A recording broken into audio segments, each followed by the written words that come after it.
আনমনে হেঁটে চলেছি রেল লাইনের উপর দিয়ে, আর দু চোখ বেয়ে অশ্রু ফোঁটা টপ টপ করে গাল বেয়ে নেমে চলছে। গন্তব্য রেল স্টেশনের দিকে। চলে যাচ্ছি আমার নিজের শহর ছেড়ে, যেখানে নিজের মানুষের অবহেলার কারণে আমাকে শহর ছেড়ে চলে যেতে হচ্ছে। ট্রেন চলে এসেছে। আমি চোখ মুছে ট্রেনে উঠে পড়লাম। এবার আমি আমার পরিচয়টা দিয়ে নেই। আমি মেহেদী হাসান, অনার্স দ্বিতীয় বর্ষে পড়ি। আমার মা বাবা থাকতেই আমি অনাথ। তাদের থেকে অনেক দূরে চলে যাব, যেন আমার মতো একজন কুলাঙ্গার ছেলে তাদের পরিচয় না দেই। ট্রেন থেকে নেমে পড়লাম। সাইনবোর্ডে তাকিয়ে দেখি এই জায়গার নাম চাঁদপুর। আমি কিছুক্ষণ স্টেশনে এক চেয়ারে বসে বসে মা বাবা আর ছোট ভাইটার কথা মনে পড়ছে। আর দু চোখ বেয়ে শুধু পানি পড়ছে। শুধু একটা মানুষের জন্য আমাকে আমার মা বাবা নিজের বাড়ি থেকে তাড়িয়ে দিলেন। তবে আমিও ভেবে নিয়েছি কোনো দিন নিজের শহরে যাব না, আর মা বাবাকে আমার এই চেহারা দেখাবো না।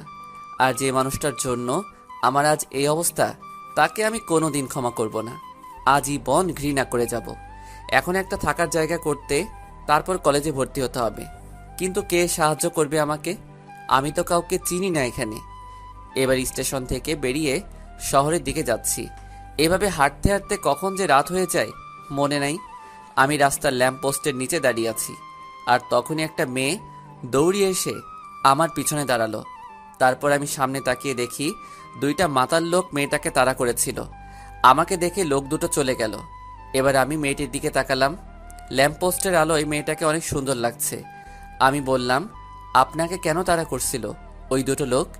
মেয়েটি কেঁদে কেঁদে বলল, আমি আমার এক বান্ধবীর বাসা থেকে আসছিলাম, আর তখনই এই মাতাল লোক দুটি পিছু নেয়, আর তারপরে আপনাদের সাথে দেখা। বুঝলাম। আর কোনো সমস্যা নেই, আপনি এখন যেতে পারেন। লোক দুইটা পালিয়ে গেছে। না, আমার খুব ভয় পাচ্ছে। আমি কোনো দিন রাতে এভাবে একা একা বের হইনি। খুব ভয় পাচ্ছি আমি। আপনি যদি কিছু মনে না করতেন তাহলে আমাকে একটু বাড়ি পর্যন্ত দিয়ে আসবেন। আমি কিছুক্ষণ ভেবে আসলেই মেয়েটি অনেক ভয় পেয়ে আছে, আর তাছাড়া একা একটা মেয়ে, তাই আর কিছু না ভেবে তার সাথে যেতে চাইলাম। আপনার নামটা কি জানতে পারি? মেহেদী হাসান। আপনার নাম কি? আমার নাম রিমি। আমি অনার্স প্রথম বর্ষে পড়ি। বাড়িতে বাবা আর ছোট একটা বোন আছে। আপনার? আমি অনার্স দ্বিতীয় বর্ষে পড়ি, আর আমি এতিম। আমার কেউ নেই। মিথ্যা বললাম, কারণ যারা আমাকে বিনা দোষে বাড়ি থেকে বের করে দিতে পারে, তাই তাদের পরিচয় না না দেওয়াই শ্রেয়। এবার মেয়েটির দিকে তাকিয়ে দেখি মেয়েটি আমার দিকে এক দৃষ্টিতে তাকিয়ে আছে। হয়তো আমার উপর মায়া হচ্ছে। হাঁটতে হাঁটতে রিমিদের বাসায় চলে আসলাম। রিমিরা বেশি বড়লোক না, আবার বেশি গরিব না। মোটামুটি এইরকম শহরে ভালোভাবে চলাফেরা যাবে। আমি রিমিকে বাড়ি দিয়ে যখনই চলে আসব, তখনই রিমি আমাকে ডাকলো আর বলল, আমাদের এখানে আজকে রাতটা খেয়ে তারপর না হয় চলে যাবেন। অবশ্য আমারও প্রচুর ক্ষুধা পেয়েছে, তাই সেই সকালে ভাতের বদলে বাবার কাছে মার খেয়ে বের হয়েছি। তাই আর মানা করতে পারলাম না। বাসার মধ্যে ঢুকে দেখি সুন্দর একটা বাড়ি, সবকিছু সাজানো গোছানো। তারপর রিমি তার আম্মুকে সবকিছু বলল, আর আমাকে দেখিয়ে দিল। রিমির আম্মু আমার কাছে এসে কাঁদতে কাঁদতে বলল, আমার মেয়েকে বাঁচিয়ে তুমি অনেক বড় সাহায্য করলে বাবা। তোমার প্রতি আমরা সারা জীবন ঋণী হয়ে থাকবো। ছিছি খালাম্মা, কি বলছেন এসব?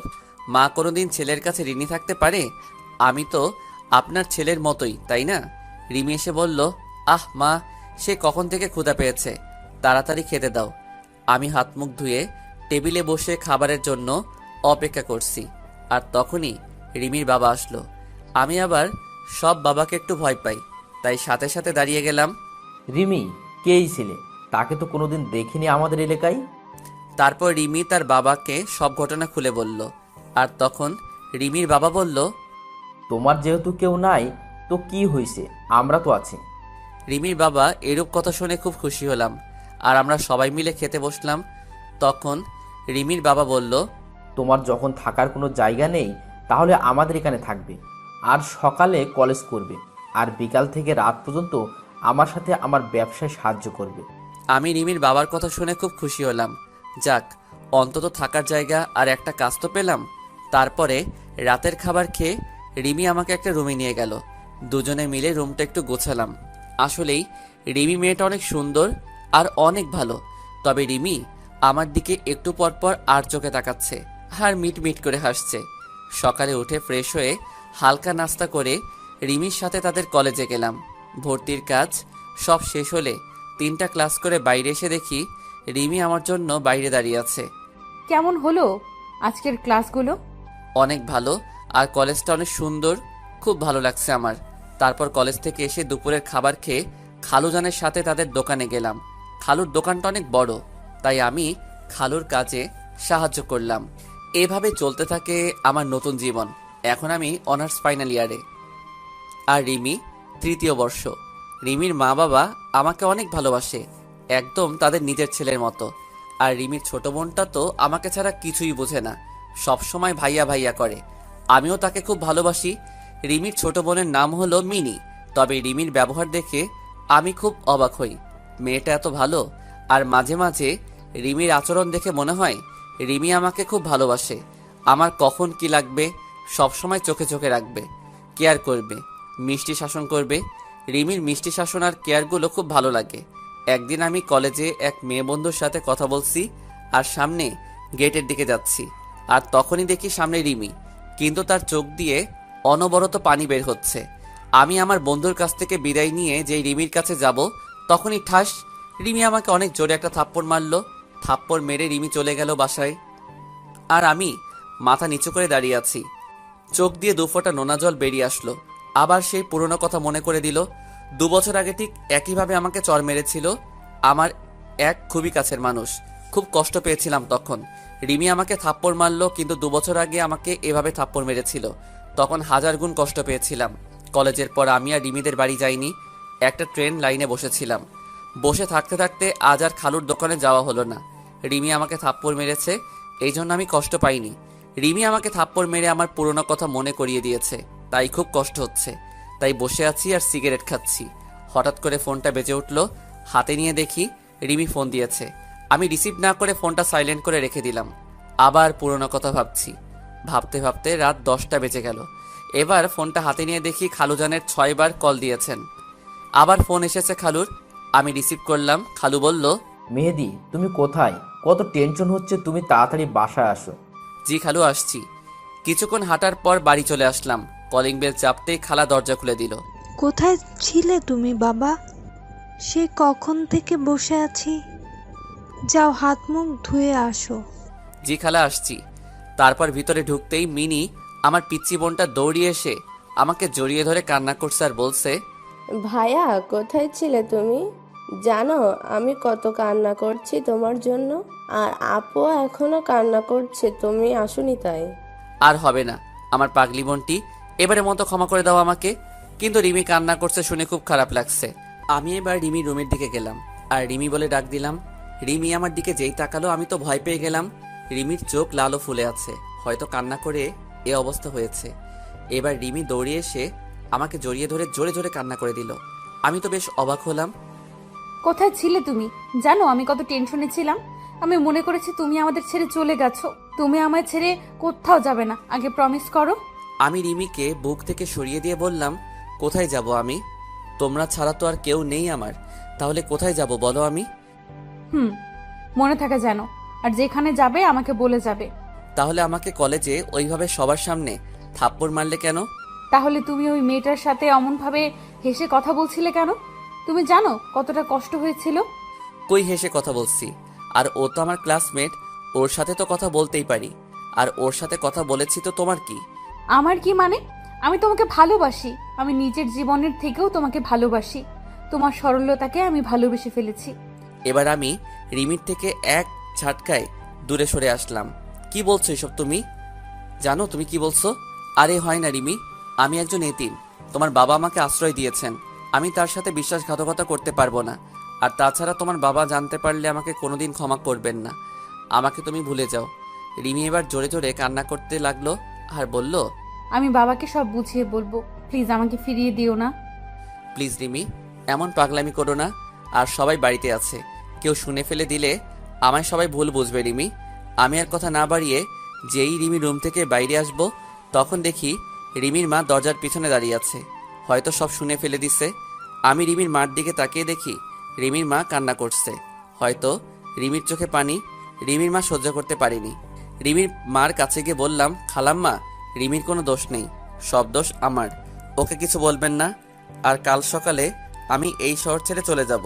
শুধু আজকে রাতটুকু থাকতে দিন। খালাম্মা কিছু বলল না, শুধু চোখ দিয়ে পানি পড়ছে। আমি এই বলে নিজের রুমে চলে আসলাম আর রুমের দরজা বন্ধ করে দিলাম আর কান্না করতে লাগলাম। আবার সেই 2 বছর আগে পুরনো কথা মনে পড়ে গেল। সেদিনও ঠিক এভাবে আমাকে একজন জড়িয়ে ধরেছিল আর এই কথাগুলো বলেছিল। তবে সেই কথাটা মিথ্যা কথা আর অভিনয় হতে পারে, এটাই আমার ন্যায্য পাওনা। পুরনো কথা ভাবতে ভাবতে আবার চোখ দিয়ে অনবরত পানি পড়ছে। এভাবেই সারা রাত কাটিয়ে দিলাম। আর এদিকে রিমির মা রাতে ঘটে যাওয়া সব কাহিনী রিমির আব্বুকে বলল। রিমির আব্বু বলল, ছেলেটা বেশ ভালো, খুব সহজ সরল, যেটা বলি সেটাই শুনে, কোনোদিন কথার প্রতিখেলাপ করেনি। আর ছেলেটা ভালো শিক্ষিত, রিমির সাথে ভালো মানাবে। আর মিনিকে একেবারে ছোট বোনের মতো দেখে। তাই ভাবছি কাল সকালে মেহেদির সাথে কথা বলে রিমির সাথে বিয়ের কথাটা সেরে ফেলবো। পরের দিন খুব সকালে উঠে আমি আমার ব্যাগপত্র গুছিয়ে রিমির বাবার জন্য একটা চিঠি লিখে সেটা বিছানার উপর বাড়ি থেকে বেরিয়ে পড়লাম। আবার রেল স্টেশনের দিকে হাঁটতে থাকলাম। আবার কোনো অন্য শহরে চলে যেতে হবে এটা ভেবে খুব কান্না পাচ্ছে যে রিমি মেয়েটা খুব ভালোবাসে আমায়। আর পাগলি বোনটিকে খুব মিস করব। খালা খালুকে খুব মনে পড়বে। কিন্তু কিছু করার নেই। আমি ট্রেনের জন্য স্টেশনে বসে আছি। ট্রেন আসতে 1 ঘন্টা দেরি হবে। আর এদিকে রিমির মা ঘুম থেকে উঠে রিমির কাছে গিয়ে কাল রাতের কথা সব বলল রিমির কাছে। রিমি তা শুনে প্রায় পাগলের মতো হয়ে গেল খুশিতে, তার মাকে জড়িয়ে ধরল। এবার রিমি দৌড়িয়ে মেহেদি রুমে গেল। আর যখনই দরজায় নক করতে যাবে তখন দেখে দরজা খোলা রয়েছে। রিমি তখন রুমের ভিতর যেয়ে দেখে মেহেদি নেই আর মেহেদির জামা কাপড় ব্যাগ বইপত্র কিছু নেই। তখনই চোখ গেল বিছানার উপর। রিমি চিঠিটা হাতে নিয়ে পড়তে থাকলো। চিঠি পড়া শেষে রিমি চিৎকার দিয়ে আম্মু বলে ডাক দিয়ে বেহুশ হয়ে পড়ে গেল। সাথে মেহেদি রুমে গিয়ে দেখে রিমি বেহুশ হয়ে পড়ে আছে। রিমির মা সাথে সাথে রিমির খাটের উপরে তুলল। রিমির বাবা রিমির হাতে একটা কাগজ দেখলো আর কাগজটা খুলে দেখে একটা চিঠি। রিমির বাবা চিঠি পড়তে লাগলো। শ্রদ্ধেয় খালুজান, প্রথমেই সালাম নিবেন। আশা করি আপনি এতক্ষণে সব জেনে গেছেন। এতে রিমির কোনো দোষ নেই খালুজান। তাই আমি এই শহর থেকে চলে যাচ্ছি। আর কোনোদিন হয়তো দেখা হবে না। তাই এই এতিম ছেলেটাকে ক্ষমা করে দিবেন আর নিজের শরীরের দিকে একটু খেয়াল রাখবেন। এতিম ছেলে। রিমির বাবা চিঠিটা পড়া মাত্র প্রথমে বাস স্ট্যান্ডে গেল খুঁজতে, কিন্তু পেল না। তারপর রেল স্টেশনের দিকে গেল আর তখন দেখলো মেহেদি একটা বেঞ্চের উপরে মাথা নিচু করে বসে আছে। রিমির বাবা মেহেদির কাছে গিয়ে মাথায় হাত বুলালো। আর তখনই মেহেদি উপরে তাকিয়ে দেখে খালুজান। খালু, আপনি এখানে? আমার ছেলেটাকে নিতে এসেছি। কিছুই তো বুঝলাম না। কাল রাতে রিমির মা সব বলেছে আমায়। আর তখন ভাবলাম আমার মেয়ের জন্য এর থেকে ভালো ছেলে কেউ নেই। তাই আমার মেয়ের জামাইকে নিতে এলাম। কিন্তু খালু, আমি একজন এতিম। আর চুপ, আর কোনোদিন নিজেকে এতিম বলবে না। আমরা কেউ না তোমার। তারপর আমি খালুকে জড়িয়ে ধরলাম। তারপর আমি আর খালু বাড়ি চলে আসলাম। এসে দেখি 2 মহারানী আমার উপর রাগ করে আমার সাথে কথা বলছে না। আমি প্রথমে মিনির কাছে গেলাম, তারপর আমার বোনটিকে কোলে তুলে নিলাম। আর যেই 2 গালে 2টা পাপ্পি দিয়েছি আর অমনি হেসে দিল। যাক বাবা, ছোটটার তো রাগ ভাঙাতে পারলাম, এখন বড়টাকে দেখতে হবে। আমি রিমির রুমে গেলাম, যে দেখি রিমির চোখ লাল হয়ে আছে। বুঝতে পারলাম খুব কান্না করছে। আমি চলে যাওয়ার পর আমি এবার রিমির সামনে গিয়ে বললাম, সরি রিমি, আর কোনোদিন তোমায় ছেড়ে যাব না। দেখলাম রিমির কোনো পাত্তাই নেই, তাই রিমির হাত ধরে সোজা আমার বুকে টেনে নিলাম। রিমি ছাড়ানোর চেষ্টা করছে, বাট পারছে না। প্লিজ রিমি, আমায় তুমি ক্ষমা করে দাও, কথা দিচ্ছি আর কোনোদিন তোমায় ছেড়ে যাব না। না, তোমার কোনো ক্ষমা নেই। আর আমি আপনাকে ভালোবাসি না। সত্যি ভালোবাসো না? না। তাহলে আর কি করা, আবার চলে যাই, আর কোনোদিন আসবো না। এই কথা বলে যেই আসতে যাব আর তখনই রিমি আমাকে শক্ত করে জড়িয়ে ধরলো। আমি তোমাকে কোনো দিন যেতে দেব না, তোমাকে শক্ত করে জড়িয়ে ধরে রাখবো। আমিও পাগলিটাকে শক্ত করে জড়িয়ে ধরলাম। হঠাৎ করে রিমির ছোট বোন মিনি চলে আসলো। কি ভাইয়া, বউকে পেয়ে কি নিজের বোনকেই ভুলে গেলে? আরে আমার পিচ্চি বড়িটা, তোমাকে আমি ভুলে যেতে পারি? তুই আমার কলিজার ছোট পিচ্চি বোন। এই বলে মিনিকে কোলে তুলে নিলাম। আর সেই সময় 2 বোন আমার 2 গালে একটা করে পাপ্পি দিল। তারপরে দুজনকে জড়িয়ে ধরলাম। সবাই মিলে রাতে খাবার খাচ্ছি। তখন রিমির বাবা বলল, আগামী পরশুদিন তোমাদের বিয়ে, তোমাদের কোনো আপত্তি আছে? রিমি দেখলাম লজ্জায় মাথা নিচু করে বসে আছে। আমি বললাম, না খালু, আমার কোনো আপত্তি নেই। তারপর আমরা খাবার খেয়ে যে যার রুমে গিয়ে শুয়ে পড়লাম। কিছুক্ষণ পর আমার রুমের দরজা খোলার আওয়াজ পেলাম। তাকিয়ে দেখি রিমি আমার রুমে আসছে। রিমি, তুমি এখানে এই রাতে কি করছো এখানে? কেউ দেখে ফেললে কি বলবে সবাই? কেউ দেখবে না, আর আমি আমার হবু স্বামীর রুমে আসছি, তাতে কার কি আসে যায়? কিন্তু আমাদের এখনো বিয়ে হয়নি তো। তুমি যাও, এখন কেউ দেখলে খারাপ ভাববে। না, আমি যাব না। যদি তুমি আজকের মতো কাল সকালেও যদি তুমি চলে যাও, তাহলে আমি আজ রাতে তোমার সাথে থাকবো। কি কি বলছো তুমি? তোমার মাথা ঠিক আছে? বিয়ের আগে একটা ছেলে আর একটা মেয়ে একসাথে ঘুমাবে, আর আমি কোথাও যাব না তোমাকে ছেড়ে। তা আমি শুনবো না। আমি আজ এখানেই তোমার সাথে ঘুমাবো, আর কেউ যদি আমাকে রাখতে না চায় তাহলে আমি সারা রাত বসে বসে কান্না করব। আচ্ছা ঠিক আছে, তুমি বিছানায় ঘুমাও, আমি নিচে শুয়ে পড়ছি। না, তুমি আমার সাথে বিছানায় ঘুমাবে। এই চিল্লাচ্ছ কেন? কেউ শুনে ফেলবে। তুমি বিছানায় না আসলে আমি আরো চিল্লাবো। আচ্ছা ঠিক আছে, বিছানায় ঘুমাবো। এবার আমি বিছানায় গিয়ে খাটের এক পাশে শুয়ে পড়লাম, আর রিমি আমার এক পাশে শুয়ে পড়লো। শুয়ে শুয়ে দুজন গল্প করছি, আর তখনই রিমি আমাকে জড়িয়ে ধরলো। আমিও রিমিকে জড়িয়ে ধরলাম। তারপর রিমি মুখ উঠিয়ে আমার দিকে এক দৃষ্টিতে তাকিয়ে আছে, আর আস্তে আস্তে রিমি আমার এত কাছে চলে আসলো, রিমির নিঃশ্বাসের শব্দ শোনা যাচ্ছে, আর গরম নিঃশ্বাস আমার মুখে আশ্রিয়ে পড়ছে। তারপর রিমি আমার ঠোঁটে ঠোঁট রাখলো। সে কি অনুভূতি, আপনারা না করলে কেউ বুঝতে পারবেন না। এভাবে প্রায় 8 মিনিট কিস করার পর রিমি আমাকে ছেড়ে দিল। দুজনে তখন প্রায় পাগলের মতো হাঁপাচ্ছি। তারপর রিমি আমার বুকে মাথা রাখলো আর বলল, কখনো আমাকে ছেড়ে চলে যাবে না তো? না পাগলি, আমি তোমাকে ছেড়ে কখনো যাব না। তাই বলে রিমি শক্ত করে বুকের সাথে জড়িয়ে ধরলাম। রিমিও আমাকে শক্ত করে জড়িয়ে ধরলো। তারপর রিমির কপালে একটা ভালোবাসার পরশ এঁকে দিলাম, আর ঘুমিয়ে পড়লাম। সকালে উঠে দেখি রিমি এখনো ঘুমিয়ে আছে। কি অপূর্ব লাগছে রিমিকে। চুলগুলো এলোমেলোভাবে মুখের উপর রয়েছে। আমি রিমির মাথায় আর একটা ভালোবাসা এঁকে দিলাম, আর তখনই রিমি উঠে পড়ল। রিমি উঠে আমার গালে একটা কিস করে উঠে ফ্রেশ হয়ে সকালে নাস্তা করে দুজনে একসাথে কলেজে গেলাম। আজ আমাদের বিয়ে হয়ে গেল। বেশি একটা আয়োজন করা হয়নি, ভালোভাবে আমাদের বিয়েটা সম্পূর্ণ হয়ে গেল। রিমি এখন বাসর ঘরে অপেক্ষা করছে, আর আমি ছাদের উপর বসে বসে পুরনো কথা ভাবছি, আর দু চোখ বেয়ে অঝোর ধারায় পানি পড়ছে। হঠাৎ করে কারো হাত আমার কাঁধের উপর অনুভব করলাম। তাড়াতাড়ি করে চোখের পানি মুছে ফেলে পিছনে ঘুরে দেখি রিমি দাঁড়িয়ে আছে বিয়ের সাজে। রিমি, তুমি এখানে কেন আসলে? আমি এক্ষুনি নিচে নামছিলাম। তুমি কান্না করছো কেন? কোনো অন্যায় করেছি আমরা বা আমি? এই পাগলি, তুমি অন্যায় করবে কেন? তোমায় তো আমি খুব ভালোবাসি। তাহলে কান্না করছো কেন? আসলে আমার মা বাবার কথা খুব মনে পড়ছে, তাই একটু কান্না পাচ্ছিল। কান্না করে আর কি হবে? চলো নিচে চলো। চলো। না, আমি যাব না। কেন যাবে না? আমাকে কোলে নিতে হবে। রিমিকে কোলে নিয়ে নিচে চলে আসলাম। তারপর বাসর ঘরে ঢুকে রিমি আমার বুকে মাথা রেখে শুয়ে পড়ল। আমিও রিমিকে জড়িয়ে ধরে শুয়ে পড়লাম। এভাবে চলছিল আমাদের সংসার জীবন। খুব সুখে জীবন যাপন করছিলাম। বিয়ের 7 মাস পর এখন রিমিদের ব্যবসা এখন পুরোপুরি আমি দেখাশোনা করি। একদিন হঠাৎ করে কেউ পিছন থেকে মেহেদি বলে ডাক দিল। আমি পিছনের দিকে তাকিয়ে আমি বিরাট বড় শক খেলাম। মনে হলো আমি নিজেকে হারিয়ে ফেলেছি। পিছনে তাকাতেই মেয়েটা আমাকে শক্ত করে জড়িয়ে ধরে হাউমাউ করে কান্না করতে থাকলো। হ্যাঁ, এই মেয়েটির নাম হলো অনিকা। তুমি কোথায় ছিলে এতদিন? তুমি জানো তোমাকে আমি পাগলের মতো খুঁজেছি, কিন্তু তোমাকে কোথাও পাইনি। তুমি চলে যাবার পর আমি তোমার জন্য প্রতি রাতে কান্না করেছি। আমার একটা ফুলের জন্য তুমি আমাকে এত বড় শাস্তি দেবে? আমি তো তোমার সাথে একটু মজা করেছিলাম, আর তুমি সেই মজা সিরিয়াসলি নিয়ে তুমি কেন আমায় ছেড়ে চলে আসলে? আমি অনিকাকে সরিয়ে দিয়ে বললাম, দেখেন, আমার জীবনে অতীতে যা ঘটে গিয়েছে আমি সব ভুলে গেছি, আর তাছাড়া আমার এখন একটা ভবিষ্যৎ আছে। আমি এখন বিবাহিত। অনিকা আমার কাছ থেকে এই কথা মনে হয় আশা করেনি, তাই অনিকা আমার দিকে অবাক চোখে তাকিয়ে আছে, আর দু চোখ বেয়ে পানি পড়ছে। আমি চাই না যে তুমি আমাদের বিবাহিত জীবনে দেয়াল হয়ে দাঁড়াও। তোমার ওই দিনের ঘটনার পরে তোমাকে সবচেয়ে বেশি ঘৃণা হয়। তোমার কথা মনে পড়লে আমার প্রচণ্ড রকমের রাগ হয়, আর তোমার জন্য আমি আমার বাবা মা আমাকে ভুল বুঝলো, আমাকে বাড়ি থেকে তাড়িয়ে দিল। তাই তুমি আমার সামনে আসবে না। তোমাকে আমার একদম সহ্য হয় না, তাই তুমি না আসলে আমি বেশি খুশি হব। অনিকা কান্না করতে করতে চলে গেল। আমি হঠাৎ করে পিছনে তাকিয়ে দেখি রিমি দাঁড়িয়ে, আর রিমির চোখ দিয়ে টপ টপ করে পানি পড়ছে। হয়তো রিমি সব শুনে ফেলেছে।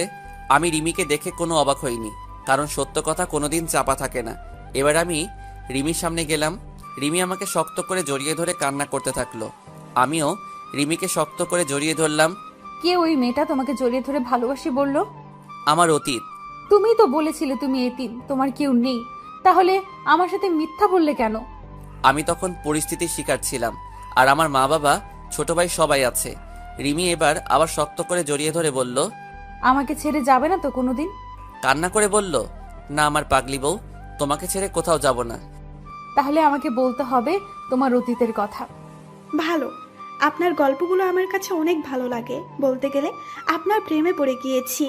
কি বললেন? কার প্রেমে পড়েছেন আপনি? সরি, আপনাকে না, আপনার গল্পের প্রেমে পড়ে গিয়েছি। ও ধন্যবাদ, বাঁচালেন আমাকে। আমি তো ভয় পেয়ে গিয়েছিলাম। এদিকে বারবার আম্মু ডাকছে, কলেজে দেরি হয়ে যাবে। ভাই আম্মু ডাকছে, কলেজ যেতে হবে। তাই বলে আমি অফলাইন হয়ে গেলাম। আমি ঘুম থেকে উঠে হালকা নাস্তা করে কলেজে চলে আসলাম। আমি আমার রুমে যেই ঢুকতে যাব, তখনই একটা মেয়ের সাথে ধাক্কা লেগে মেয়েটি পড়ে গেল। আমি সরি বলে চলে আসলাম আমার সিটে। আমি একবার পিছনে তাকিয়ে দেখি মেয়েটা রাগী চেহারায় আমার দিকে তাকিয়ে রয়েছে। আমি এত কিছু না ভেবে ক্লাসে মনোযোগ দিলাম। এভাবে সব ক্লাস করে কলেজ থেকে বাড়ি আসছি। তখনই আমার পিছন থেকে কে যেন শার্টের কলার ধরে টেনে ধরলো। আমি পিছনে ঘুরতেই দেখি সকালে যে মেয়ের সাথে ধাক্কা লাগলো সেই মেয়েটি। ওই, সকালে আমাকে ওভাবে ধাক্কা দিয়ে ফেলে চলে গেলি, আবার আমাকে না তুলে চলে গেলি কেন? সরি বললাম তো তখন, তাহলে আবার কেন আমার কলার ধরলেন? ওই পিচ্ছি, তুই জানিস আমি কে? তোর সিনিয়র আমি, আর তুই আমাকে তুই করে বলে? দাঁড়া, তোর কি অবস্থা করি দেখ, আর যেন কোনোদিন তোরা আমার সামনে না দেখি। ওরা চলে গেল আর আমি ওখানে মাথা নিচু করে দাঁড়িয়ে থাকলাম। তবে মেয়েটি রাগলে খুব সুন্দর লাগে, একদম আমার স্বপ্নের রাজকুমারী। রাগলে আর তার ঠোঁট দুটো একদম লালা হয়ে যায়। আমি তো রাজকুমারীর প্রেমে পড়ে গেলাম। মনে হচ্ছে গাল দুইটা ধরে শুধু চুমু খাই। আমি চলে আসছি, তখন আমার এক বন্ধু বলল, কি রে, ওয়ানিকা থেকে মারলো কেন? তাহলে মেয়েটির নাম অনিকা? বাহ, নামের সাথে চেহারার কত মিল। কি রে, কি ভাবছিস? আর জানিস ওয়ানিকাকে? ওয়ানিকা হলো এই এলাকার নেতার মেয়ে, সেজন্য এত দেমাগুর। সব ছেলেরা ওকে ভয় পায়। কিন্তু আমি ভয় পাই না। দোস্ত, তুই আমাকে নিয়ে চিন্তা করিস না, দেখিস একদিন অনিকা আমার হবে। মানে কি বলতে চাস তুই? আমি তো কিছুই বুঝতে পারছি না। আমার অনিকাকে খুব ভালো লেগেছে। তার রাগী বাঁকা চেহারা যেন কোনো রাজকুমারী। অনিকা রাগলে তার গাল দইটা লাল হয়ে যায়। আনিকার বাবা জানলে কিন্তু তোকে ছাড়বে না। সে পরে দেখা যাবে। চল আগে দুইটা সিগারেট খেয়ে বাসায় চল। তারপর সিগারেট শেষ করে আমি বাসায় চলে আসলাম। এসে ফ্রেশ হয়ে একটু ফেসবুকে ঢুকলাম। দেখলাম সকালে সেই বৃষ্টি আইডি থেকে মেসেজ এসেছে। দেখলাম সে অনলাইনে আছে। আপনি কোন কলেজে পড়েন? KMH সরকারি কলেজ। আপনি কোন কলেজে পড়েন? আমিও তো ওই কলেজে পড়ি। কোন ইয়ারে পড়েন আপনি? অনার্স থার্ড ইয়ারে। আপনি কোন ইয়ার? আমি সেকেন্ড ইয়ার। তাহলে কাল 10টায় বড় আম গাছের নিচে আসবেন। আমি আপনাকে দেখব, যে এত সুন্দর গল্প লিখে, তাকে একটু দেখব। ঠিক আসবো, এখন বাই। পরের দিন আমি একটু দেরি করে কলেজে গেলাম, যে দেখি অনিকা সেই আম গাছের নিচে একা দাঁড়িয়ে আছে, আর মনে হয় কারোর জন্য অপেক্ষা করছে। তারপর আমাকে সেই মেয়েটি মেসেজ দিল, লেখক সাহেব কোথায় আপনি? আপনি কোথায় আছেন? আর আমি কলেজে চলে আসছি। আমি আম গাছের নিচে দাঁড়িয়ে আছি। আমি আবার গাছের নিচে তাকালাম, দেখি অনিকা ছাড়া আর কেউ নেই। এবার আমি মনে মনে একটু খুশি হলাম। তাও শিওর হওয়ার জন্য আমি আবার ওকে মেসেজ দিলাম, আপনি কি হলুদ ড্রেস পরে আছেন? তাহলে আপনি চলে আসেন, আমি আপনাকে দেখব। এবার আমি মনে মনে প্যান্ট ড্যান্স দিচ্ছি। আমি লুঙ্গি পরিনি, তাই প্যান্ট পরে একটু ড্যান্স দিলাম। তখন আমি ভাবলাম, ওকে এভাবে দেখা দেওয়া যাবে না, আমাকে সবার সামনে চড় মারা, তাই না? এবার দেখো আমি কি করি ম্যাডাম। আমি আপনার সাথে দেখা করতে পারবো না। কেন পারবেন না? আমি কি কোনো অপরাধ করেছি? আপনার অনেক দোষ আছে। কি অপরাধ বলেন? যদি সত্যি আমি কোনো অপরাধ করে থাকি, তাহলে সেইগুলো আমি সব শুধরিয়ে নিব। তুমি তোমার বাবার পাওয়ার কলেজে দেখাতে পারবে না, আর সবার সাথে ভালো ব্যবহার করতে হবে। আর গতকাল যাকে কলেজ শেষে চড় মারছো তাকে সরি বলতে হবে, আর তার ফ্রেন্ডশিপ করতে হবে। যদি এসব কথা মানতে পারো তাহলে আমার সাথে তুমি দেখা করতে পারবে। আমি রাজি, আমি সব করতে পারবো। তারপর আমি ক্লাসরুমে যাচ্ছি, তখন অনিকা আমার সামনে আসলো। কাল তোকে চর মারার জন্য সরি, আর আমরা কি ফ্রেন্ড হতে পারি? এবার আমি না করে দিলাম, অনিকাকে একটু ভোগাতে হবে। আমিও কম কিসের, আমাকে চর মারা, তাই না? এবার দেখবে কত ধানে কত চাল। কেন করব না আমার সাথে বন্ধু? আরে আমি বললাম তো কালকের জন্য সরি। আমি আপনার সাথে বন্ধুত্ব করব না। আপনি একটু ভালো না, সবসময় ছেলেদের সাথে খারাপ ব্যবহার করেন। যদি আবার আমার সাথে করেন। আমি বললাম তো সরি। আর কালকে আমার মাথা ঠিক ছিল না, একটু রাগ করে বাসা থেকে বের হয়েছিলাম, তাই তোকে ওই চটটা মারছিলাম। ও তাহলে অন্যের উপর রাগ আমার উপর ঝাড়লেন? আমি আসলেই সরি। আর কোনোদিন তোকে কেন আর কোনো ছেলেকে মারবো না। এবার তো আমার সাথে বন্ধুত্ব কর। ওকে বন্ধু করতে পারি, কিন্তু আমার একটা শর্ত আছে। কি সত্য বল। আমি যা বলবো তাই শুনতে হবে। আর এইসব ছেলেদের কাপড় পরা যাবে না। আর সবার সাথে ভালো আচরণ করতে হবে। ওই পিচ্ছি, তুই আমার হুকুম করার কে? আর আমি তোর কথা মানতে পারবো না।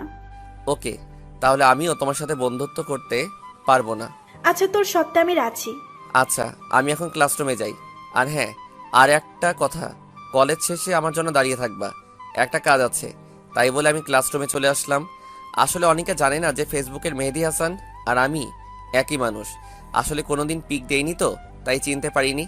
এসে দেখি স্যার এখনও ক্লাসে আসেনি, তাই একটু ফেসবুকে ঢুকলাম। ফেসবুকে ঢুকে দেখি অনিকা মেসেজ দিয়েছে আর অ্যাক্টিভও আছে।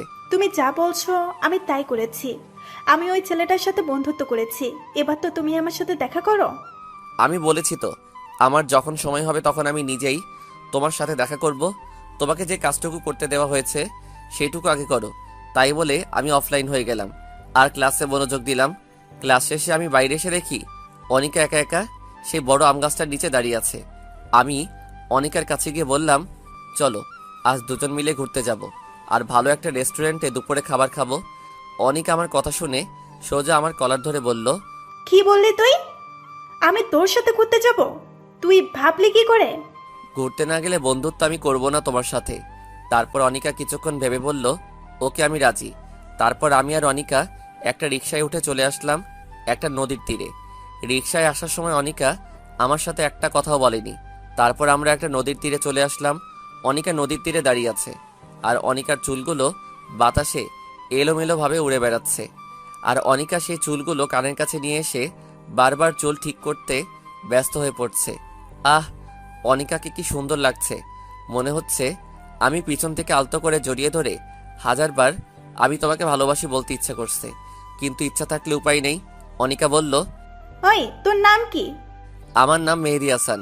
তারপর অনিকা আমার দিকে কেমন দৃষ্টিতে তাকিয়ে রইল।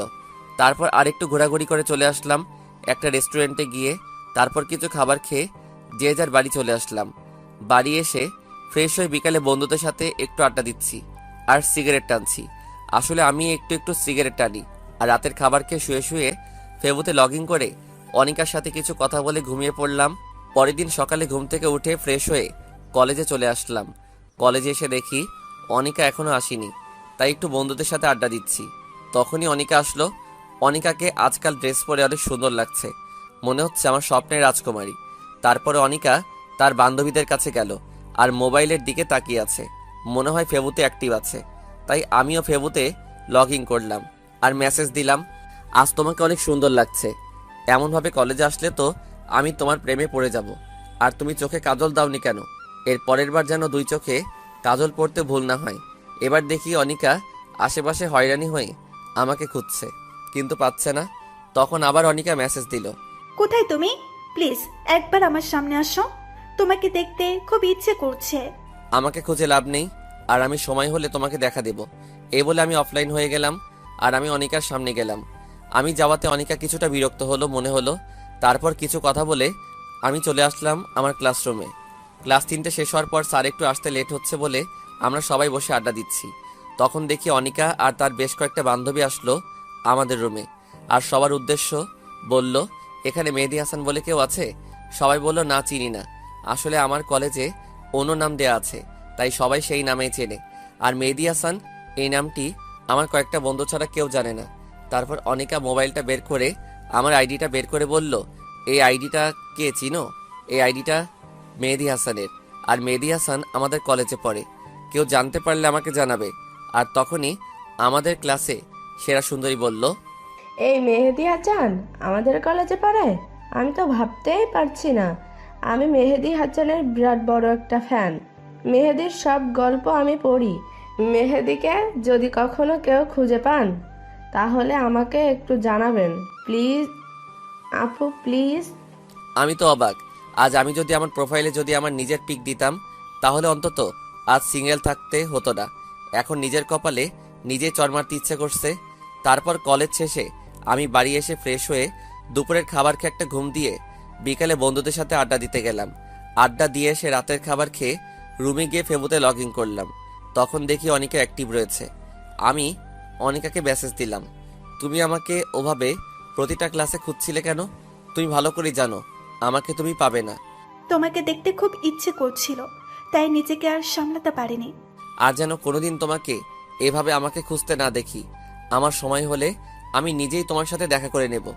আর কিছু না বলে চ্যাট অফ করে ঘুমিয়ে পড়লাম। এভাবে আমার আর অনিকার মেসেঞ্জারে নিয়মিত কথা হয়। অনিকা আমাকে অনেক কেয়ার করে, অনেক শাসন করে। অনিকা মনে হয় আমাকে ভালোবাসে। অনিকার কথাতে অনেক বুঝতে পারি যে অনিকা আমাকে ভালোবাসে।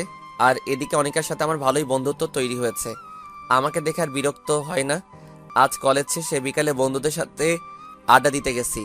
আর আমার এক বন্ধুর সাথে কোনো একটা বিষয় নিয়ে অনেক কথা কাটাকাটি হয়।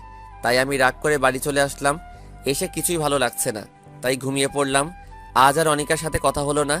এভাবে 2 দিন আমি কলেজে যাইনি, আর ফেবুতে লগ ইন করিনি। আজ 2 দিন পর আমি কলেজে যাচ্ছি। কলেজের গেট দিয়ে ঢুকতে যাব, তখনই দেখি অনিকা গেটের কাছে দাঁড়িয়ে আছে। আমি অনিকার চোখের দিকে তাকিয়ে রীতিমতো ভয় পেয়ে গেছি। চোখ দুটো লাল আর ফুলে আছে, মনে হয় 2 দিন ধরে শুধু কান্না করছে। অনিকা, তোমার কি হয়েছে? তোমার চোখ ফুলে আছে কেন? তারপর অনিকা সোজা আমার কলার ধরে টানতে টানতে 5তলা একটা বিল্ডিংয়ে নিয়ে যায়। এখানে সাধারণত কেউ আসে না, আর কোনো ক্লাসও হয় না। কি ব্যাপার, তুমি আমাকে এখানে নিয়ে আসলে কেন? তুই ভেবেছিস কি? হ্যাঁ, তোকে আমি খুঁজে পাবো না? তুই আমার সাথে খেলা করেছিস। তুই আমাকে ইমোশনাল করেছিস, আমাকে ব্ল্যাকমেল করে আমাকে কান্না আর কষ্ট দুটাই করিয়েছিস। কি বলছো তুমি? আমি তো কিছুই বুঝতে পারছি না। আর তুমি কান্না করছো কেন? ওই, আমি কি বলছি? মানে তুই কিছুই বুঝতে পারিস না? তোকে আমি ভালোবাসি, তুই বুঝিস না? তোকে এত কেয়ার করি, এত শাসন করি, কি জন্য করি তুই জানিস না? আর এসব করে কাদের? যারা নিজের জীবনের থেকেও তাদের কাছে প্রিয়, তাদের কেয়ার করে। তুই কেন বুঝিস না? আমি তোকে অনেক ভালোবাসি। আমিও তোকে অনেক ভালোবাসি রে পাগলি। সেই জন্যই তো তোর সাথে বেশি কথা বলতাম। এবার অনিকা দৌড়িয়ে এসে আমাকে শক্ত করে জড়িয়ে ধরলো। আমিও আমার পাগড়িটাকে শক্ত করে জড়িয়ে ধরলাম। তুমি আমার সাথে কেন এমন করলে? তুমি কেন সেদিন আমার সামনে আসোনি বলো? আমি এমন করেছি কারণ সেদিন তুমি আমাকে সবার সামনে চড় মেরেছিলে, আর তোমার অহংকার ভেঙে ফেলার জন্য। I love you Babu. I love you two বাবু। এভাবে কিছুক্ষণ থাকার পরে দেখি অনিকার বাবা, অনিকার বড় ভাই আর আমার সেই বন্ধু চলে আসছে। আমি সাথে সাথে অনিকাকে ছেড়ে দিলাম। আর অনিকার বাবা বড় একটা নেতা। এবার অনিকার ভাই আরও কিছু লোকজন আমাকে মাটিতে লাথি মারতে লাগলো। আর অনিকার বাবা অনিকাকে টানতে টানতে নিয়ে গেল। আর এদিকে মার খাওয়ার জন্য আমার নাক মুখ দিয়ে অনেক রক্ত পড়তে লাগলো। তবু তারা একভাবে মেরেই যাচ্ছে। কখন যে বেহুশ হয়ে গিয়েছি মার খেতে খেতে।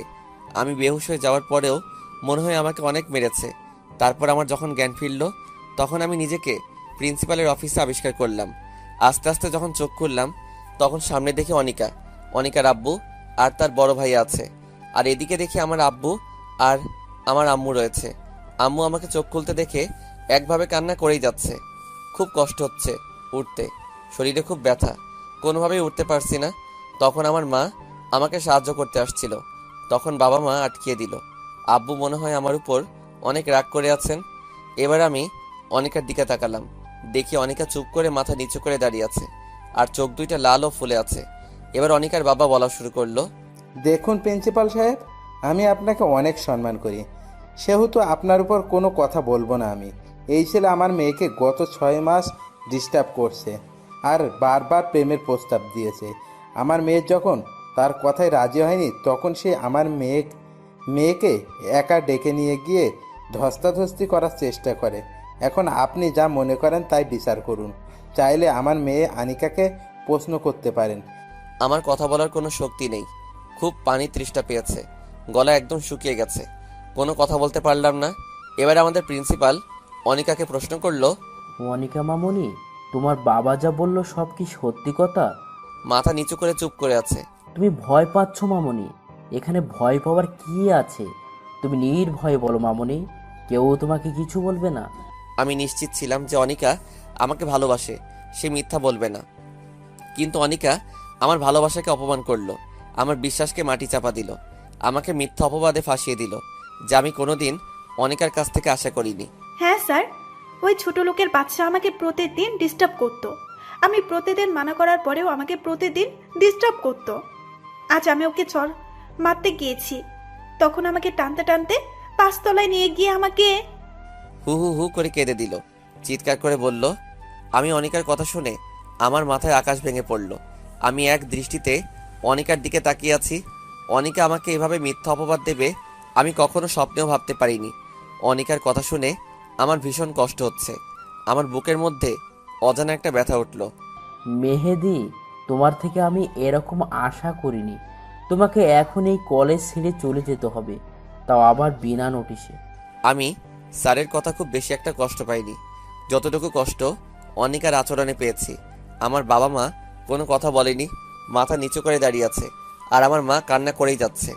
বাবা মা আমাকে রেখে তারা বাড়ি চলে আসলো, আর অনিকাকে তার বাবা আর ভাই নিয়ে গেল। অনিকা আমার দিকে অবাক দৃষ্টিতে তাকিয়ে আছে, কিন্তু তার এইভাবে তাকানো দেখে অনিকার প্রতি আমার প্রচণ্ড ঘৃণা হতে লাগলো। হ্যাঁ, এই মেয়েকে আমি সবচেয়ে বেশি ঘৃণা করি। সে আমাকে এভাবে ঠকাতে পারলো, কিভাবে পারলো এই কাজটা অনিকা? আমি আবার কান্না শুরু করে দিলাম। তখন আমার বেস্ট ফ্রেন্ড এসে আমাকে ধরে উঠালো, কিন্তু আমার উঠার শক্তিটুকু নেই, প্রচণ্ড কষ্ট হচ্ছে উঠতে। তারপর রাজু আর আমার আর একটা বন্ধু আমার বাড়ি নিয়ে এলো।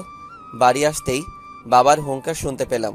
এই জানোয়ারটাকে কেন নিয়ে এসেছিস? এই হারামির বাচ্চাটার কোনো জায়গা নেই আমার বাড়িতে। আজ তোর জন্য আমার মান সম্মান শেষ করে দিয়েছিস। তোর জন্য এই প্রথম আমার মাথা নিচু হয়েছে। তোকে আমার ছেলে হিসেবে পরিচয় দিতে ঘৃণা হচ্ছে। তোর এই বাড়ি কোনো জায়গা নেই, তুই বেরিয়ে যা আমার বাড়ি থেকে। আজ থেকে আমার কোনো ছেলে নেই, তুই বেরিয়ে যা আমার বাড়ি থেকে। মা কয়েকবার বাবাকে বোঝানোর চেষ্টা করছে, কিন্তু লাভ হলো না। আমার মাকে শেষবারের মতো কথা বলতে দিল না। আমি কান্না করতে করতে চলে আসলাম বন্ধুদের সাথে বন্ধুর বাড়ি। আমি যদি সুস্থ থাকতাম তাহলে আমার বাবাও মনে হয় মারতো, কিন্তু আমার এই অবস্থা দেখে হয়তো আমাকে আর মারিনি। আজ থেকে আমি এতিম হয়ে গেলাম, কেউ নেই আমার এই পৃথিবীতে। সবাই আমাকে ভুল বুঝে অবহেলা করলো। সব কিছু মেনে নেওয়া যায়, কিন্তু আপনজনের অবহেলা মেনে নেওয়া যায় না। প্রচণ্ড কষ্ট হচ্ছে আমার, এক পা হাঁটার শক্তি নেই আমার। সব বন্ধুরা আমাকে সাহায্য করে। আমার বন্ধু রাজু তার বাসায় নিয়ে আসলো। রাজু সব জানতো আমার আর অনিকার ব্যাপারে। আমি কিছুদিন রাজুদের বাসায় থেকে সুস্থ হয়ে নিলাম। আমার প্রতি রাতে প্রচণ্ড কান্না পেত, সেই কান্না দেখার মতো কেউ নেই। অনিকার প্রতি আমার প্রচণ্ড ঘৃণা জন্মেছে, আর আমার বাবার প্রতি খুব অভিমান সৃষ্টি হলো। আজ 15 দিন পর একটু সুস্থ হলাম, তাই আমি আমার বন্ধু রাজুর সাথে কলেজে গেলাম টিসি নিয়ে আসতে। আমি আস্তে আস্তে গেট দিয়ে ঢুকলাম। সবাই কেমন করে যেন আমার দিকে তাকিয়ে আছে। একটু সামনে যেতে দেখি অনিকা আমার সামনে দাঁড়িয়ে আছে। আমার তখন রাগটা চরমে উঠে গেল। আমি রাগটাকে কন্ট্রোল করে পাশ কাটিয়ে চলে আসতে যাব, তখনই অনিকা আমার পিছনে থেকে জড়িয়ে ধরলো। এক ঝাটকে অনিকাকে সরিয়ে দিলাম। মেহেদি, আমার কথাটা শোনো প্লিজ। সেখানে আমার কোনো চুপ, আর একটা কথা বলবে না। তোমায় নিজের থেকেও বেশি ভালোবাসতাম। সেদিন তোমার বলা কথাগুলো শুনে আমি প্রায় মৃত হয়ে গেছি। তোমার জন্য আমার মা বাবা আমাকে ভুল বুঝে বাসা থেকে বের করে দিয়েছে। তোমার জন্য আমার বাবা মার সম্মান নষ্ট হয়েছে। কি চাও তুমি বলো? এই ছোট লোকের বাচ্চাটার মৃত্যু চাও তুমি? ওকে, মরে যাব আমি, তার আগে তুমি তোমার এই চেহারা আমাকে আর দেখাবে না। আর তোমাকে আগে আমি নিজের থেকে ভালোবাসতাম, আর এখন আমি পৃথিবীর সব থেকে বেশি ঘৃণা করি তোমাকে। তোমার ওই মিথ্যা আড়ালে ছলনাময় চেহারা আমাকে আর দেখাবে না, আর আমার এই ছোট লোকের বাচ্চার চেহারা তোমাকে আর কোনোদিন দেখাবো না। তাই আমি টিসি নিতে আসছি। আমি অনিকাকে কিছু না বলে প্রিন্সিপালের রুমে চলে আসলাম। তবে অনিকা আমাকে অনেক কিছু বলতে চেয়েছিল, আমি কিছু বলতে দেইনি। কি হবে ওর ছলনাময়ের কথা শুনে? যদি আবার ওর ওপর মায়া বাড়ে? আমি প্রিন্সিপালের রুম থেকে চলে আসলাম। অনিকা আমাকে কয়েকবার আমাকে ডাকলো, আমি না শুনে চলে আসলাম রাজুর বাসায়। দুপুরে খেয়ে ঘুমিয়ে আছি, তখন হঠাৎ করে কেউ আমার শার্টের কলার ধরে টানতে টানতে বাইরে নিয়ে আসলো। আমার নিজের বাবা আমাকে টানতে টানতে বাইরে নিয়ে এসে জোরে 2টা চড় মারলো। তুই আর কত জ্বালাবি? তুই আবার কালকে আনিকাকে ডিস্টার্ব করেছিস, আবার জড়িয়ে ধরেছিস। তোর লজ্জা করে না? এত কিছু হওয়ার পর তুই আবার আনিকার সাথে কথা বলেছিস। তুই আর এই শহরে থাকবি না, তুই এখনই এই শহর থেকে চলে যাবি। তোর মুখ আমি আর কোনোদিন দেখতে চাই না, তুই আজই চলে যাবি। তাই বলে বাবা চলে গেল। আর আমি জায়গায় দাঁড়িয়ে একভাবে কান্না করতে থাকলাম। আর অনিকার উপর আরও বেশি ঘৃণা হতে লাগলো। অনিকা এটা না করলেও পারতো। আমি রাজুর কাছ থেকে বিদায় নিয়ে রেল লাইন দিয়ে হাঁটছি বর্তমান। আর আপনারা তারপরে কি হয়েছে সবই তো জানেন। আমার চোখ দিয়ে টপ টপ করে পানি পড়ছে, দু চোখ দিয়ে। আর রিমি আর তার বাবা মা তিনজনেই কান্না করছে। রিমির বাবা বলল, তোমার সাথে যা হয়েছে তা খুব খারাপ হয়েছে। আর কোনোদিন নিজেকে এতিম বলবে না। এখন থেকে আমরা তোমার মা বাবা। তাই বলে তারা চলে গেল। আর রিমির সাথে সাথে আমাকে জড়িয়ে ধরে অজর কান্না করতে লাগলো। এই পাগলি, কান্না করছো কেন? তোমার জীবনের এত কিছু ঘটে গেল আর তুমি আমাকে একদিনও বললে না। আমি কি তোমার এতই পর? এবার আমি রিমিকে বাহুডোরে শক্ত করে জড়িয়ে বললাম, তুমি শুনে কষ্ট হবে বলে আমি বলিনি। এখন চলো, ঘুমাতে হবে। ছাড়ো আমাকে, চলো রুমে যাই। না, ছাড়বো না। আমি তোমাকে সারা দিন জড়িয়ে ধরে রাখবো। কাল থেকে ব্যবসা দেখা বন্ধ। তোমাকে আমি সারা সময় জড়িয়ে ধরে রাখবো। আমি পাগলিটার কথা শুনে হাসছি। কত ভালোবাসে পাগলিটা আমাকে। তারপর রিমিকে কোলে তুলে নিয়ে রুমে আসলাম আর শুয়ে পড়লাম। তবে রিমি আমার বুকে মাথা দিয়ে শুয়ে পড়ল। যদি কোনোদিন আনিকা এসে আমার কাছ থেকে তোমাকে নিয়ে যেতে আসে, তুমি তাহলে চলে যাবে? তুই ভাবলে কিভাবে? যার জন্য আমার জীবনের সবকিছু হারিয়েছি তাকে ঘৃণা ছাড়া ভালোবাসা যায় না। আর অনিকার জন্য আমি আমার পাগলিটাকে খুঁজে পেয়েছি। তারপর রিমি আমার বুকে ঘুমিয়ে পড়ল। আর আমি রিমির মাথায় হাত বুলিয়ে দিচ্ছি। তখন মনে পড়ল অনিকা এখানে কি করতে এসেছিল। আর আমার নতুন জায়গা সব জেনে গেল। একমাত্র সেই জানে তার মনে কি আছে। আবার যদি আমার রিমিকে আমার কাছ থেকে ছিনিয়ে নেয়। তখন রাজুর কথা খুব মনে পড়ল। আজ 1 বছর পর রাজুর ফোনে কল দিচ্ছি। রাজু ফোন রিসিভ করলো। আর আমি অঝোর ধারায় কান্না করে দিলাম। আসসালামু আলাইকুম। হ্যালো, কে বলছেন? চুপ করে আছি। কি হলো, কথা বলছেন না কেন? দোস্ত, আমি মেহেদি বলছি। কেমন আছিস তুই? মেহেদি, তুই কোথায় ছিলি দোস্ত এতদিন? তোকে আমরা কত খুঁজেছি। তুই কোথায় এখন? ঠিক আছিস তো? হ্যাঁ দোস্ত, ভালো আছি। আর আমি চাঁদপুর শহরে আছি। আর অনেক ভালো আছি। আর আমাকে খুঁজেছি মানে কি বলেছিস তুই? তুই চলে যাওয়ার পর তোর মা বাবা সবাই অনিকা সবাই অনেক খুঁজেছে তোকে, কিন্তু কোথাও পায়নি। তুই চলে যাওয়ার পর তোর মা বাবা তোকে না পেয়ে খুব কান্না করতো। আর সব সময় মেহেদি মেহেদি বলতো। তুই কখন আসবি শুধু তাই চিন্তা করতো। আর কবে আসবি এখানে আমি তোর মা বাবার সাথে বলি। না দোস্ত, তুই কিছু বলবি না। আমি কোথায় আছি আর তোর উপর সেই বিশ্বাস আছে। তুই কারোর সাথে বলবি না। আর আমি মনে হয় আর কোনোদিন ওখানে ফিরে যাব না। কেন আসবি না তোর শহরে? আর তোর মা বাবা তো তাদের ভুল স্বীকার করেছে। আর আনিকা তোকে অনেক তুই চুপ কর। ওই অনিকার নাম আমার সামনে বলবি না। তুই ভালোভাবে জানিস আমি অনিকাকে কতটুকু ঘৃণা করি। আর কোনোদিন অনিকাকে মাফ করতে পারবো না। আর মা বাবা তারা তো জানতো তাদের ছেলে এরকম না। তারপরও ও আমাকে ভুল বুঝে বাড়ি ছাড়া করলো, তারপর শহর ছাড়া করলো। আমি আর কোনোদিন ফিরে যাব না ওখানে। আর আমি এখানে বিয়ে করেছি। আর আমার বউ আমাকে নিজের থেকেও বেশি ভালোবাসে। আর আমিও অনেক ভালোবাসি। আর আমি রিমিকে ছেড়ে কোথাও যাব না। যখন সবাই আমাকে ভুল বুঝে রাস্তার কুকুরের মতো দৌড় দৌড় করে তাড়িয়ে দিয়েছে, তখন এই মেয়েটি আমার পাশে এসে দাঁড়িয়েছে। আমি কখনো রিমিকে ছেড়ে যাব না। তুই বিয়ে করেছিস, আমাকে একবারও জানালি না? ভাবি তোকে অনেক ভালোবাসে, তাই না? খুব ভালোবাসে পাগলি বউ আমার। ও সব সময় আমার পাশে থাকে আর পাগলের মতো জড়িয়ে ধরে থাকে। আর রিমির দুষ্টামিগুলো আমি খুব ভালোবাসি। আমি রিমিকে ছেড়ে কোথাও যাব না। অনেক ভালোবাসি আমি রিমিকে। তোর অতীত রিমি বা তার মা বাবা কেউ জানে? সবাই জানে। তবে প্রথমে কাউকে জানাইনি, পরে সব জানাইছি। আর তোর কোনো চিন্তা করা লাগবে না। খুব ভালো আছি আমি। আচ্ছা তাহলে এখন রাখি, পরে কথা বলবো। আচ্ছা, ভালো থাকিস, বাই। এই বলে ফোন কেটে দিয়ে আমি যেই পিছনে ঘুরে বিছানায় আসতে যাব, আর তখনই দেখি রিমি দাঁড়িয়ে আছে আমার পিছনে। আর রিমির দু চোখ দিয়ে টপ টপ করে পানি পড়ছে।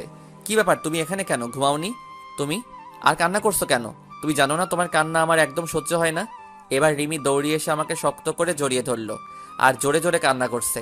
আমিও শক্ত করে জড়িয়ে ধরলাম আমার পাগলিটাকে। তখন রিমি আমার বুকে মুখ লুকিয়ে বলল, তুমি আমায় ছেড়ে কোনোদিন চলে যাবে না তো? তুমি চলে গেলে আমি সত্যি সত্যি মরে যাব। এই পাগলি, আমি কি কোনোদিন বলেছি তোমায় ছেড়ে চলে যাব? আর তোমায় ছাড়া মনে হয় আমি খুব ভালোভাবে বাঁচতে পারবো।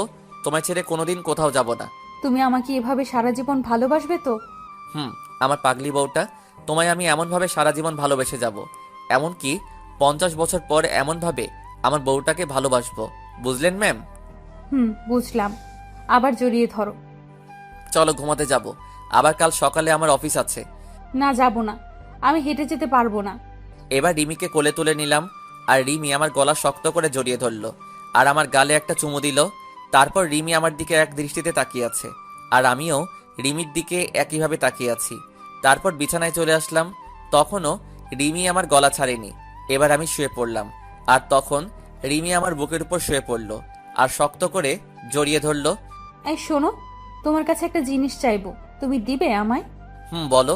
আমার সব জিনিস তো তোমারই, এতে আবার চাওয়ার কি আছে? আমার না একটা তোমার মতো রাজকুমার চাই, দিবে আমায়? বলে লজ্জায় আমার বুকে মুখ লুকালো। দিতে পারি, কিন্তু তোমার মতো একটা সুন্দর রাজকুমারী দিতে হবে। না, আমি তোমার মতো রাজকুমার চাই। আচ্ছা ঠিক আছে, কিন্তু রাজকুমার আনতে হলে তো অনেক পরিশ্রম করতে হবে, আর তোমাকেও পরিশ্রম করতে হবে। যা দুষ্টু, আমার বুঝি লজ্জা করে না? আবার আমার বুকে মুখ লুকালো। আমি বুঝি না একটা মেয়ে এত লজ্জা পায়। তারপর লাইট অফ করে দিয়ে এক অজানা সুখে দুই নরনারী ব্যস্ত হয়ে গেল। সকালে ঘুমিয়ে আছি, হঠাৎ করে পানির ছিটকায় ঘুমটা ভেঙে গেল। চোখ খুলে দেখি রিমি এইমাত্র গোসল করে বের হলো। একটা হলুদ শাড়ি পরেছে আর চুলের পানি মুছছে। বাহ, কি সুন্দর লাগছে। আমি একভাবে তাকিয়ে আছি। রিমি আমার কাছে এসে বলল, কি দেখো এভাবে? তোমাকে দেখি। আমার পাগলি বউটা এত সুন্দর, মনে হয় সারাদিন দেখি। অমনি রিমি লজ্জা পেয়ে চলে যেতে লাগলো, আর অমনি রিমির হাত ধরে আমার বুকের উপর ফেললাম। এই কি করছো? ছাড়ো, সারা রাত দুষ্টামি করছো, এখন হবে না। এখন গোসল করে নিচে আসো, আমি নাস্তা দিচ্ছি। তারপর আমি নিচে নাস্তা করে অফিসে চলে আসলাম। অফিসে রিমি সবসময় ফোন দেবে আর বলে কোনো মেয়ের সাথে কথা বলবে না, আর ঠিক মতো খেয়ে নেব, আমি পরে আবার ফোন দিব। এই পাগলিটাকে নিয়ে আর পারি না। অফিস শেষে বাড়ি আসার সময় রিমির জন্য কিছু ফুল, চকলেট আর আইসক্রিম নিলাম। খুব পছন্দ করে রিমি এগুলো। আমি দরজার সামনে দাঁড়িয়ে কলিং বেল বাজালাম। রিমি দরজা খুলে দিল, আর আমার হাতে ফুল, চকলেট, আইসক্রিম দেখে বাচ্চাদের মতো লাফাতে লাফাতে প্যাকেট আমার হাত থেকে নিয়ে আমার গালে একটা চুমু খেলো। তারপর দুজনে রুমে চলে আসলাম। আমি ফ্রেশ হতে গেলাম। ফ্রেশ হয়ে এসে দেখি রিমি চকলেট খাচ্ছে। অনেক সুন্দর লাগছে রিমিকে। আমি রিমির পাশে বসলাম। রিমি, তুমি জানো না সাবিকে রেখে একা একা খাওয়া ঠিক না? তুমি জানো না আমি দুইটা জিনিস কোনো দিন ভাগ দেব না। এক হলো চকলেট আর আইসক্রিম, আর দুই হলো আমার প্রাণের স্বামী। আচ্ছা, ভাগ দিও না, এখন আমাকে দাও, আমি খাবো। না, দেব না, সব একলা খাবো আমি। ওকে, তুমি সব খাও, আমি খাবো না। তাই বলে মিথ্যা রাগ দেখিয়ে বেলকনিতে চলে আসলাম আর বাইরের দিকে তাকিয়ে থাকলাম। আমি জানি রিমি এখনই কান্না করে আমাকে জড়িয়ে ধরবে, আর তখনই রিমি আমার পিছন থেকে জড়িয়ে ধরলো। আমি একটু রাগ দেখিয়ে রিমিকে সরিয়ে দিলাম। রিমি এবার কান্না করে দিল, আর রিমি আমার সামনে থেকে জড়িয়ে ধরলো আর কান্না করছে। এবার আমি রিমিকে বললাম, এই পাগলি, কান্না করছো কেন তুমি? তুমি জানো না, তুমি যদি আমার উপর রাগ করে থাকো তাহলে আমি সহ্য করতে পারি না। আর আমার পাগলিটার চোখের পানি যে সহ্য করতে পারি না। তারপর রিমি পিছন থেকে একটা আইসক্রিম বের করে আমার সামনে ধরলো। আমি খাবো না, আমাকে জোর করে খাইয়ে দিল। তারপর আমি রিমিকে খাইয়ে দিলাম। তারপর বিছানায় শুয়ে পড়লাম, আর রিমি আমার বুকে শুয়ে পড়ল। কিছুদিন পরে আমি অফিসে বসে কাজ করছি। তখন রিমি আমাকে ফোন দিয়ে বলল, তুমি তাড়াতাড়ি বাসায় চলে আসো, যত তাড়াতাড়ি পারো বাসায় আসো। আমার কিছু বলার আগে ফোন কেটে দিল। আমি তো ভয় পেয়ে গেছি, আমার রিমির কিছু হলো না তো আবার। আমি অফিস থেকে বেরিয়ে খুব তাড়াতাড়ি বাসায় চলে আসলাম। এসে কলিং বেল বাজালাম, আর সাথে সাথে দরজা খুলে গেল। রিমি দরজা খুলে দিল। আমি তখন রিমিকে বললাম, কি হয়েছে তোমার? তুমি ঠিক আছো তো? তোমাকে এমন দেখাচ্ছে কেন? কি হয়েছে তোমার? দেখো কারা এসেছে, ড্রয়িং রুমে বসে আছে। আমি আস্তে আস্তে ড্রয়িং রুমে আসলাম। এসে বিরাট বড় একটা শক খেলাম। মনে হলো পৃথিবী সব থেমে পড়েছে। খুব অবাক হলাম। আমি ড্রয়িং রুমে আর কেউ নেই। আমার মা বাবা, অনিকা আর অনিকার বাবা আর ভাই বসে আছে। আমি আস্তে আস্তে তাদের কাছে গেলাম। আমি কি করব কিছু বুঝে উঠতে পারছি না। তখন আমার কান্না করতে করতে আমাকে জড়িয়ে ধরলো। আমিও কান্না করে দিলাম। তুই কোথায় ছিলি বাবা? আমাদের কথা তোর একবারও মনে পড়েনি? তোর আমাদের উপর এত অভিমান? আমরা তো তোকে না বুঝে অনেক কষ্ট দিয়েছি, ক্ষমা করে দে বাবা, আর আমাদের সাথে চল তোর নিজের বাড়ি। মা, কি বলছো এসব? তুমি কেন ক্ষমা চাচ্ছ? তোমরা তো আমাকে না বুঝে ভুল বুঝেছ। আর আমি কোথাও যাব না, আমি এখানে ভালো আছি। আর আমি বিয়ে করেছি মা। রিমি, এদিকে আসো। মা, এই হচ্ছে তোমার বৌমা, যে আমাকে অনেক ভালোবাসে, নিজের জীবনের থেকেও বেশি ভালোবাসে। এবার রিমি মাকে সালাম করলো। বাহ, আমার মেয়েটা যে অনেক সুন্দর। তাই বলে রিমির কপালে একটা চুমুকে জড়িয়ে ধরলো। এবার আমি অনিকার দিকে তাকালাম। অনিকা মাথা নিচু করে বসে আছে আর ফুপিয়ে কান্না করছে। মেহেদি, আমাকে ক্ষমা করে দে বাবা, তখন মাথা ঠিক ছিল না, আমি তোকে না বুঝে অনেক কষ্ট দিয়েছি। আমার ভুলের জন্য তোর বাড়ি এমনকি শহর ছাড়তে হয়েছে। ছি বাবা, তুমি কেন ক্ষমা চাইছো? আর তোমার তো কোনো দোষ নেই, সব দোষ আমার। আমি যদি কলেজে ওরকম না করতাম তাহলে তোমার সম্মানহানি হতো না, আর আমারও শহর ছাড়তে হতো না। এবার রিমি বাবাকে সালাম করলো, আর বাবা রিমির মাথায় হাত বুলিয়ে দিল। এবার অনিকা আসলো আমার কাছে। চেহারা আগের মতো আর নেই, অনেক শুকিয়ে গেছে, চোখের নিচে কালি পড়ে গেছে। মেহেদি, আমাকে মাফ করে দাও। মা, আমি কোনো বিশ্বাসঘাতকের সাথে কথা বলতে চাই না, প্লিজ ওকে আমার সামনে থেকে চলে যেতে বলো। আর আমি এখন ফ্রেশ হব। তাই বলে আমি আমার রুমে চলে আসলাম। আমি বিছানায় বসে আছি, আর তখন অনিকা আমার রুমে আসলো। আর তখনই আমার ভীষণ রাগ হলো। আমি মুখে বিরক্তির ছাপ নিয়ে চলে আসতে যাব, আর তখনই অনিকা আমার হাত ধরে থামিয়ে দিল। আমি অনিকার দিকে ঘুরতে অনিকা আমার পা ধরে ফেললো আর বলতে লাগলো, মেহেদি, আমাকে মাফ করে দাও প্লিজ। আমি সেদিন তোমাকে বাঁচাতে গিয়ে আমি সেদিন সবার সামনে মিথ্যে বলছি। আমার বাবা আমাকে বলেছিল আমি যদি ওই কথা না বলতাম তাহলে তোমাকে আমার ভাইয়া তোমাকে মেরে ফেলতো। তাই আমি সেদিন মিথ্যে বলছি। আর তুমি চলে আসার পর আমি তোমায় অনেক খুঁজেছি। তোমার জন্য প্রতি রাতে আমি কান্না করেছি। তোমার কথা ভেবে আমি ঠিক মতো ঘুমাতে পারিনি। তুমি চলে যাওয়াতে আমি একেবারে কলেজ যাওয়া বাদ দিয়ে দিছি। যেখানে তুমি নেই সেখানে আমি কিভাবে থাকি বলো? আমি তোমাকে ক্ষমা করতে পারবো না। তোমাকে আমি ঘৃণা করি। তোমার সাথেও কথা বলতে আমার ঘৃণা হচ্ছে। আমি তোমার চেহারাও দেখতে চাই না। আর তুমি কোনোদিন আমার সামনে আসবে না। আর আমার আর রিমির মধ্যে যেন না দেখি। আমি কোনো বিশ্বাসঘাতকের জন্য আমি রিমিকে হারাতে চাই না। আমি যতটুকু রিমিকে ভালোবাসি তার থেকে 1000 গুণ বেশি তোমাকে ঘৃণা করি। আমি তাই বলে চলে আসতে যাব, তখন দেখি রিমি দরজার কাছে দাঁড়িয়ে সব শুনছে আর ফুপিয়ে কান্না করছে। আমি রিমির কাছে যাওয়া মাত্র রিমি বলল, আমি একটা কথা বলবো, রাখবে আমার কথা? বলো কি কথা? আমি কি কোনোদিন তোমার কথা অমান্য করেছি? আনিকা আপু তোমাকে খুব ভালোবাসে। তুমি আনিকা আপুকে বিয়ে করে নাও, আমি কিচ্ছু মনে করব না। আর আমি দূরে কোথাও হারিয়ে যাব। আমি রিমিকে জোরে একটা চড় মারলাম। তুমি ভাবলে কি করে আমি তোমাকে রেখে আমি এই বিশ্বাসঘাতককে বিয়ে করব? আর তুমি কিভাবে এই কথাটা বললে? তুমি জানো না আমি তোমায় কতটা ভালোবাসি। আর আমায় ছাড়া তুমি থাকতে পারবে? আমার বুকে মাথা না দিয়ে ঘুমালে তোমার ঘুম আসবে?